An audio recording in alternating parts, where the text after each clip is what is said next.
ফিলিস্তিনি শুধু শুধু হুজুরদের মিছিল দেখতে চাই না, সমস্ত মতে, এমনকি মুসলিম শুধু না, হিন্দু, খ্রিস্টান, বৌদ্ধ, সকল মানবতাবাদী মানুষদেরকে আমরা একটা কাতারে দেখতে চাই, কাঁধে কাঁধ মিলিয়ে এক কাতারে দাঁড়ানো দৃশ্যটা এদেশে একবার হলেও দেখতে চাই। সংকল্প করা যাবে ইনশাআল্লাহ।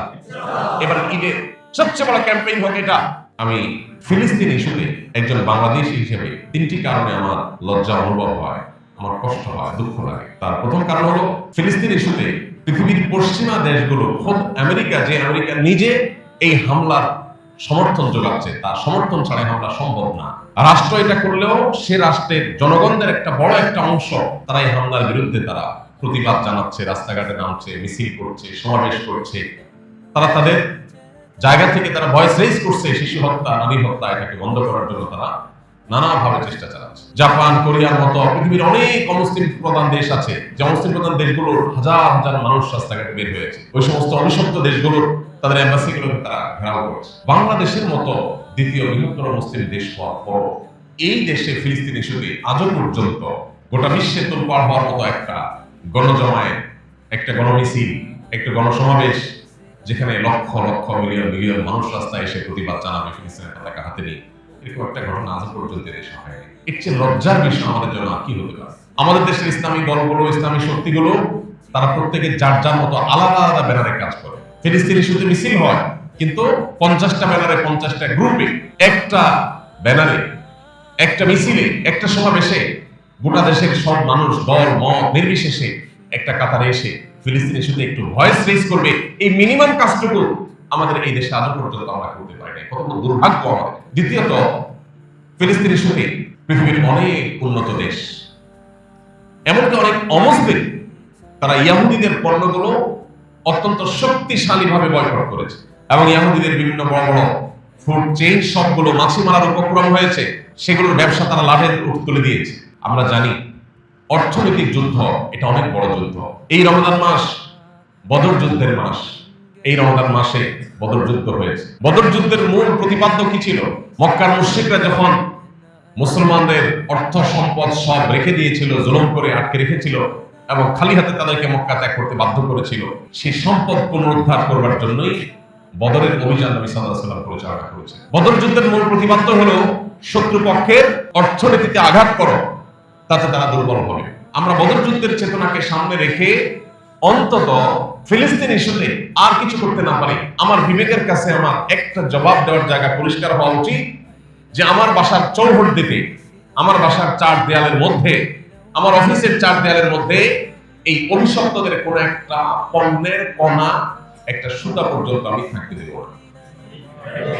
এই একটা কথা বারবার বারবার আমরা বলি, কিন্তু চেক করলে দেখা যাবে আমাদের বাসায় তাদের সাবান, তাদের শ্যাম্পু, আমাদের বাসায় তাদের লোশন, আমাদের কিচেন, আমাদের টয়লেট, ওয়াশরুম, আমাদের বেডরুম, প্রত্যেকটা জায়গায় তাদের জিনিসে পরিপূর্ণ হয়ে আছে। ভাইরা আমার, এই যে রমজান আসছে, ঈদ আসছে, আমরা অন্তত এই সময়টাতে আল্লাহর কাছে জবাবদিহি করার জন্য অন্তত যদি এই কথাটুকু আমরা সংকল্প করতে পারি এই বিষয়ে যে আল্লাহ, আমি আমার জ্ঞাতসারে আমার পকেটের টাকা দিয়ে আমি জীবনে কখনো এই অভিশপ্তদের একটা পণ্য কিনবো না, কারণ তাদের পণ্য কেনা মানে হলো এর একটা অংশ, লভ্যাংশ তারা পাবে, সেটাই বোমা হয়ে মুসলমানদের উপরে আঘাতপ্রাপ্ত হবে।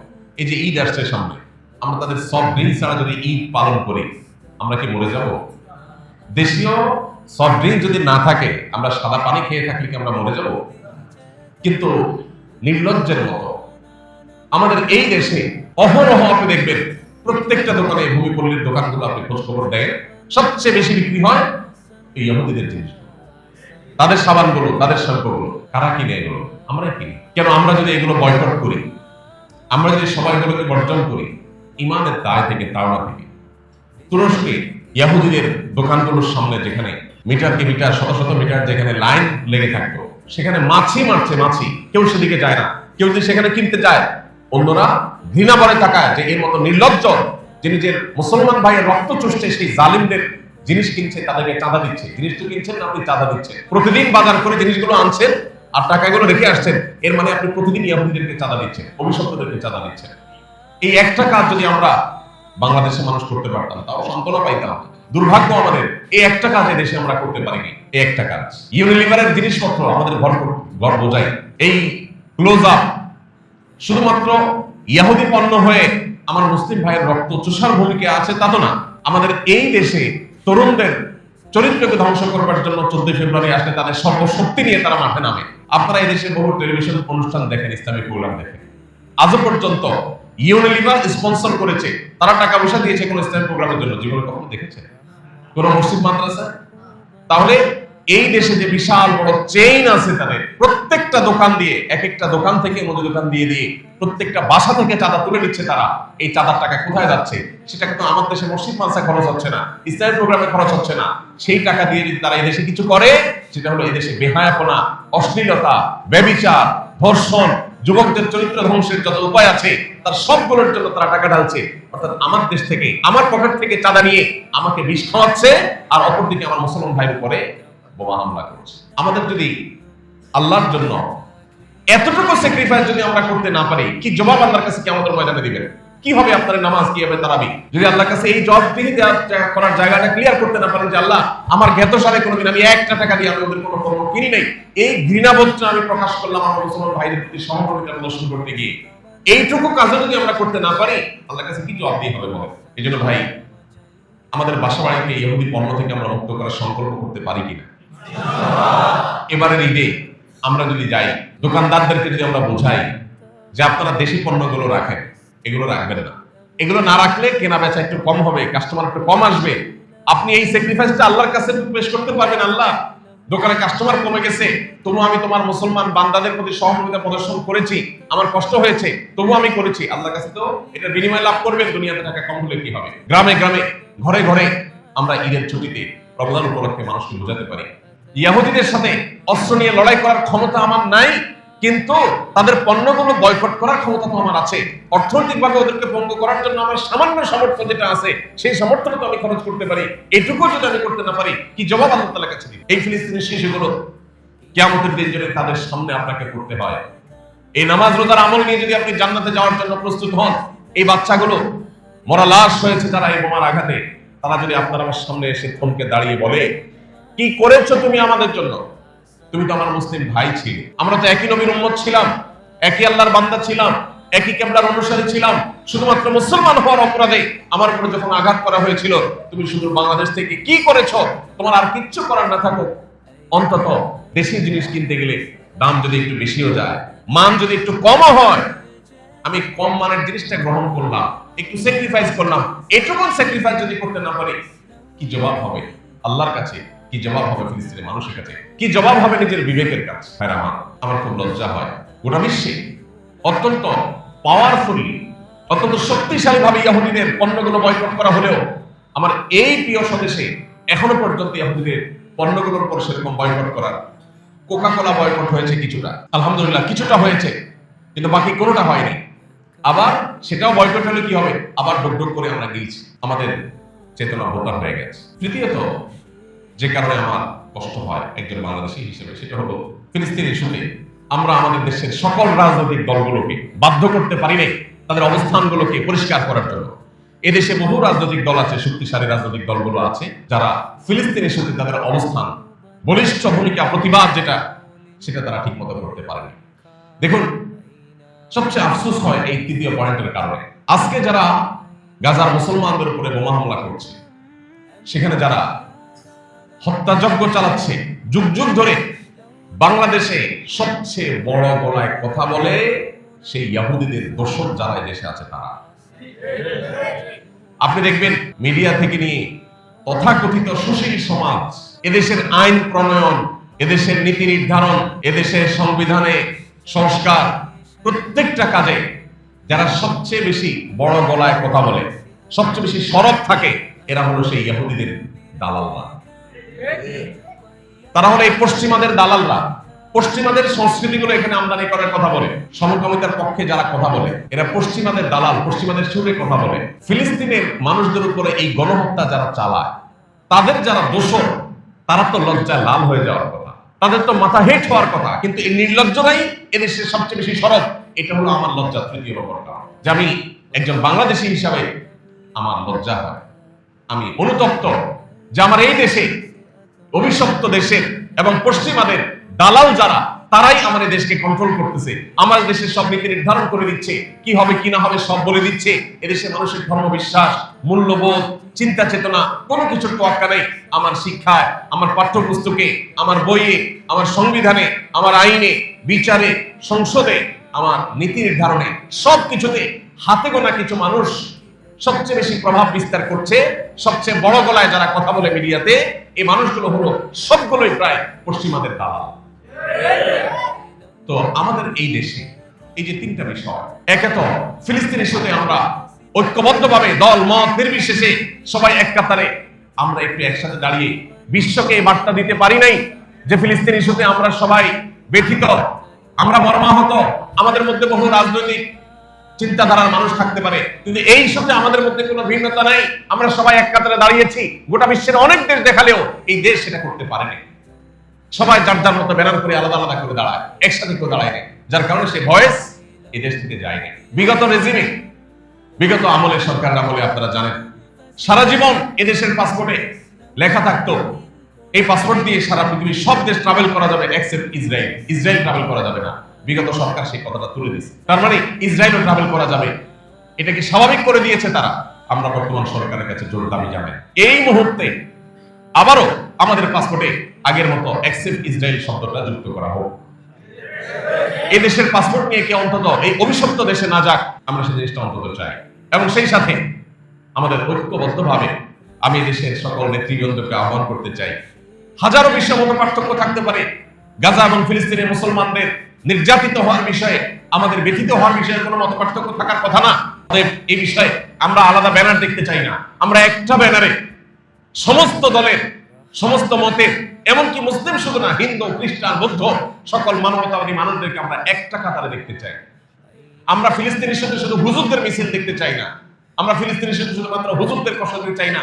যারা মানুষ হোক সে অন্য ধর্মের মানুষ, আমরা তাদেরকেও কাঁধে কাঁধ মিলিয়ে এক কাতারে দাঁড়ানোর দৃশ্যটা এদেশে একবার হলেও দেখতে চাই। দ্বিতীয়ত, আমরা ফিলিস্তিনের সাথে আর কিছু করতে না পারি, অন্তরের গভীর থেকে আমি চিরজীবনের জন্য প্রতিজ্ঞা করতে পারি, খাবার আইটেম হোক আর প্রসাধনী হোক, গায়ে মাথার আইটেম হোক, কোনো কিছু ইয়াহুদি কোম্পানিগুলোর কোনো পণ্য আমি একটি পয়সা দিয়ে কিনবো না।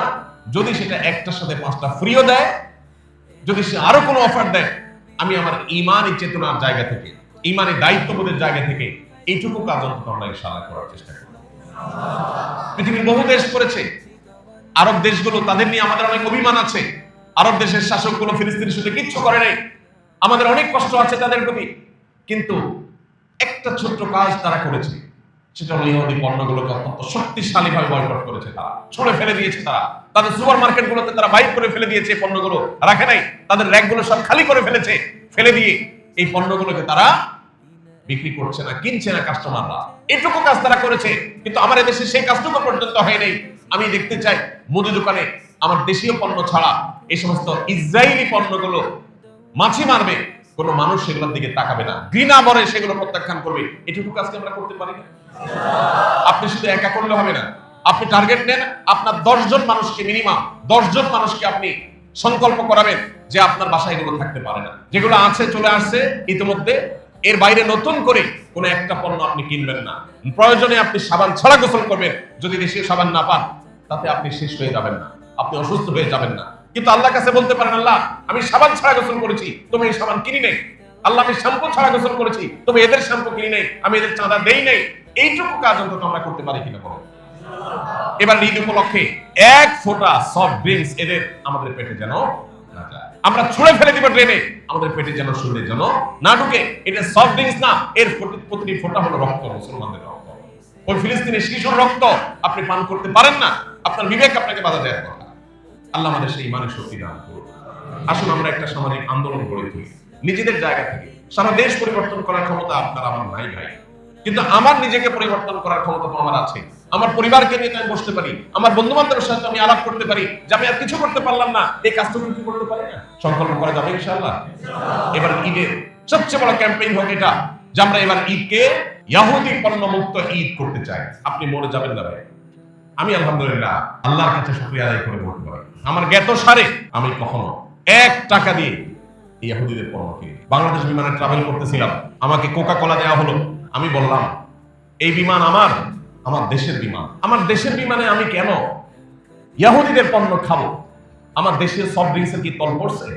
কেন আপনারা সেটা কিনেন নাই? প্রতিবাদ স্বরূপ এটা নিয়ে যান, আমি এটা খাবো না। কোন একটা ফাস্টফুডের দোকানে কিছু একটা জিনিস কেনার জন্য গেছি, তো বলা হলো এই জিনিসটা নিলে সাথে কোকা কোলার একটা বোতল ফ্রি, না জানে পেপসি ফ্রি। তাই আমি বললাম Pepsi, Coca Cola, Fanta, Mirinda আর স্প্রাইট, 7 আপ, এই ইহুদিদের এই জিনিসগুলো তো আমি খাবো না। আমি এই অফারটা নেওয়া খুব দরকার ছিল, যেহেতু এটার সাথে এই জিনিস দিচ্ছেন, এর প্রতিবাদে আমি এটা নেব না আপনার এখান থেকে। ভাইরা আমার, আমরা যদি সবাই যার যার জায়গা থেকে সোচ্চার হই, তখন দোকানদাররা বাধ্য হবে তাদের সেটআপ পরিবর্তন করতে। আমরা চেষ্টা করবো না ইনশাআল্লাহ। তৃতীয়ত, এই দেশে এই অভিশপ্ত ইহুদি, এই খুনি, এই মানবতা বিরোধী অপরাধী, এই গণহত্যাকারী, পৃথিবীর সবচেয়ে বেশি যারা আমাদেরকে সকাল বিকাল মানবাধিকারের সবক দেয়, সংখ্যালঘুদের অধিকার বলে সারাক্ষণ মুখে জিগির তুলে না, কি করতেছে সংখ্যালঘুদের সাথে এরা? এদের কোন নৈতিক অধিকার নেই আমাদেরকে অধিকার বিষয়ে সবক দেওয়া। এদের যারা দোসর এদেশে আছে, এই দেশেও দোসর আছে, বিভিন্ন মিডিয়া, বিভিন্ন আপনার প্ল্যাটফর্মগুলোর উল্লেখযোগ্য অংশ কোন কোনটা যারা নিয়ন্ত্রণ করে, এই দেশের খেয়ে দেশের পরে পশ্চিমাদের দালালি করা মুনাফিকরা এদেশে শরিয়া আইনের কথা শুনলে তাদের গায়ে আগুন জ্বলে। তারা এদেশের মুসলমানদের চেতনার কথা শুনলে তাদের গায়ে আগুন জ্বলে। তারা পশ্চিমাদের ধ্যান ধারণাগুলো আমাদের উপরে চাপিয়ে দিতে চায়। আমাদের একটু নড়ে চড়ে বলতে হবে। আপনি যদি মুসলমান হয়ে থাকেন, তাহলে ইহুদিদেরকে আপনি পাচ্ছেন না। ইহুদিদের দোসররা এদেশে আছে, অন্তত দোসরদের গলার আওয়াজ যাতে নেমে যায়, এজন্য আপনি ভূমিকা রাখেন। এদের উচ্চ আওয়াজে এদেশে যদি গলাবাজি চলে, তাহলে সেক্ষেত্রে এটা আপনার আমার জন্য লজ্জা যে আমার ফিলিস্তিনের মুসলমানদের রক্তচোষাদের দালালরা তারা এদেশে বড় গলায় কথা কিভাবে বলে, তারা কিভাবে এদেশে তাদের প্রভাব বিস্তার করে। এর বিরুদ্ধে আমাদের সবাইকে সোচ্চার হতে হবে। আল্লাহ রাব্বুল আলামিন আমাদের দায়িত্বটুকু আমাদেরকে পালন করার তৌফিক দান করুন। মুসলিম বিশ্বের সাধারণ জনগণকে, তাদের নেতা এবং শাসকদেরকে বাধ্য করার তৌফিক দান করুন, তারা যেন ফিলিস্তিনি ইস্যুতে তাদের সর্বশক্তি নিয়ে ঝাঁপিয়ে পড়ে। আল্লাহ তাআলা আমাদের সেই তৌফিক দান করুন। আমরা শুধুমাত্র ইসরায়েল ভবিষ্যৎ রাষ্ট্রের কথা বলছি, শুধু তারা কেন, আজকে আপনি আমেরিকা বলেন, আমেরিকা অনুমোদন ছাড়া এই হামলা কোনোদিন হতে পারে না, অসম্ভব। তাহলে আমরা কি ন্যূনতম ইমানি দায়িত্ব পালন করতে পেরেছি? আমরা অন্তত এই অন্যায়, এই অবিচার, এটাকে যারা সমর্থন যোগায়, এটাকে যারা সাপোর্ট করে, বিশেষ করে পশ্চিমা দুনিয়ার দিকে তাকালে দেখবেন বেশিরভাগ দেশগুলো এটাকে সাপোর্ট করছে, আমরা কি তাদের বিরুদ্ধে অন্তত ন্যায্য প্রতিবাদটুকু শক্তিশালীভাবে করতে পেরেছি? পারি। আল্লাহ তাআলা আমাদের অক্ষমতাকে দূর করে দিন, আল্লাহ আমাদেরকে সক্ষমতা দান করে দিন। আল্লাহ আমাদেরকে ওমরের মতো শাসক, ওমর ইবনে আব্দুল আজিজের মতো শাসক দান করুন। আল্লাহ আমাদেরকে সাহাবায়ে কেরাম রিদওয়ানুল্লাহি আলাইহির মতো ঈমানের শক্তি দান করুন। আল্লাহ আমাদের ঈমানে ভ্রাতৃত্ব নসিব করুন।